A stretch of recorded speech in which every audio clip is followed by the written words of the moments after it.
And the first question that we have for today is from Abdul Rahman. She says, what's the ruling on celebrating Valentine's Day? And we could go on talking about the history of Valentine's Day and its origin as a pagan festival, then turned into a Christian festival. And it's sufficient for us as Muslims to know that it has nothing to do with Islam. And it's called Saint Valentine's Day. So it's even not related to Islam, it's related to other religions. But I will not go to that. Celebrating Valentine's Day, whether by giving gifts or receiving them or selling red roses or wearing red clothes or sending postcards, all of this is totally prohibited in Islam. The Prophet said, alayhi salatu salam, whoever imitates a people, he is considered to be among them, with them, from them. And this is very scary because it shows that if you imitate these people, then there's a possibility that you will be with them on the Day of Judgment and part of them. So this is totally prohibited to celebrate by any form or mean. The problem is not here. The problem is that there are two types of people who celebrate Valentine's Day. Those who are living among the kafir, in kafir countries, in non-Muslim countries. And these people, I feel sorry for them because they have what is called as peer pressure. So everyone around them is exchanging cards. And we know that the rate of divorce in these countries booms rocket high on the 14th of February, on Valentine's Day. And this is backed by statistics. They say that the divorce rate increases.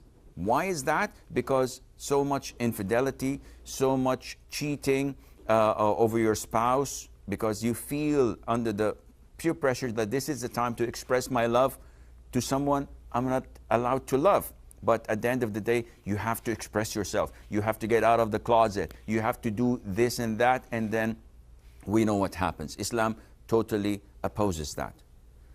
The second type of people who celebrate Valentine's Day are those who are living among us, among the Muslims, in Muslim countries. And I feel sorry for them as well, because some of them are ignorant. Simply, they give their wives, legitimate love that is, they give their wives or their spouses a gift on that day, commemorating that they have love among themselves, and this is totally prohibited. Muslim loves his spouse or her spouse 24/7, the whole year, not to express it in one day per year and pretend that to love one another. The other type of people who celebrate this are those who are indulged in haram relationships. So boyfriend, girlfriend, colleague at school, and no matter how many times scholars tell them that this is haram, this is against Islam, blah, blah, blah, they would not listen because they have this rebellious feeling. They inside do not love Islam.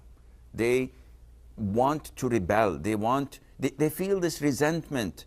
They have this inferiority complex in them, feeling that whatever Islam tells them to do makes them second class. So they want to excel, so they think. So they want to be someone else. And the only way to do this is to celebrate Christmas, New Year's, Halloween. Imagine in Saudi Arabia, in the Arabian countries, some of them celebrate Halloween. You find boys and girls walking down the street with a dog. What is this? Is this part of a culture? Is this part of a religion? They could care less because they want to stand out in a crowd. And whoever does this ends up in hell. As the Prophet tells us, not to wear libas al-shuhra, not to look to be famous or identified by a certain way of style that you are following. So Valentine is totally prohibited, and it's not part of Islam, and it's a major sin to celebrate it, and Allah Azza wa Jalla knows best.